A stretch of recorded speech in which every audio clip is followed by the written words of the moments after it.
Riri Panjaitan, putri almarhum Jenderal D.I. Panjaitan akan menuturkan kisah tragis pembunuhan ayahnya. Ketika itu pukul 3 pagi, pintu rumah mereka didobrak, dengan posisinya yang sedang berada di dalam kamar. Tiba-tiba terdengar letusan senapan dan menembak ke arah dalam rumah. Selama beberapa saat peluru-peluru menghujani bagian dalam dan luar rumah. Mereka masuk ke dalam rumah dan menyuruh ayah saya menemui mereka atau mereka akan meledakkan rumah kami. Saya ingat waktu itu ayah keluar dengan berpakaian militer lengkap sebagai angkatan darat. Saya dengar ayah saya berbicara, rupanya ayah saya meminta waktu untuk berdoa. Saat sedang berdoa, ayah saya ditembak, diberondong dengan beberapa peluru. Lalu jenazah ayah diseret dan dilempar ke lubang yang dalamnya hampir 2 meter. Saya berlari ke depan dan saya melihat darah yang kental. Saya ingin pegang, saya ingin peluk papa saya tapi tidak bisa. Sepertinya saat itu saya betul-betul mengalami kecewa, dan sungguh berat untuk seorang anak berumur 8 tahun seperti saya. Marike Panjaitan, istri Maijen Anumerta Panjaitan, merasa sangat kehilangan. Orang yang mereka cintai diambil seperti itu, baginya bapak diseret seperti binatang, dibantai seperti binatang. Ia tidak pernah mendapat jawaban dari siapapun mengapa ini harus terjadi.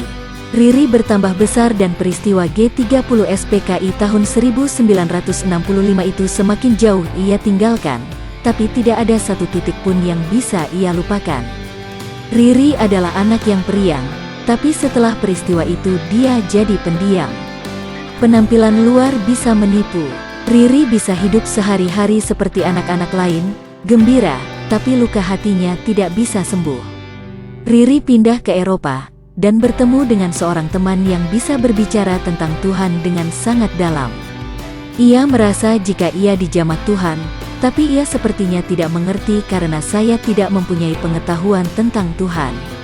Selama kurang lebih 4 tahun Riri mencari, akhirnya saya bertemu dengan Tuhan secara pribadi. Saat itu saya dalam puncak kesedihan saya putus asa dan ingin mati. Tuhan datang. Tiba-tiba saya lihat langit terbuka, dan terang itu masuk ke kamar. Saya takut, saya pikir saya sudah mati, karena saya minta mati maka saya mati. Saya lihat ada seseorang menghampiri saya dan dia begitu besar, begitu terang. Dia merentangkan tangannya dan berkata, "Riri, kau harus mengampuni, engkau harus memberikan pengampunan kepada orang-orang yang kamu benci." Saya katakan tidak mungkin. Dia menjawab, "Ya mungkin. Karena jika engkau melepaskan pengampunan, maka aku, Tuhan Yesus akan mengampuni engkau." "Riri, apakah engkau mau mengampuni?" Ketika Tuhan berkata seperti itu, maka seperti ada video dalam pikiran Riri, peristiwa G30 SPKI itu, Riri melihat dirinya di sana, peristiwa terlihat itu terulang. Tuhan seperti suruh saya maafkan kejadian itu dan saya mau.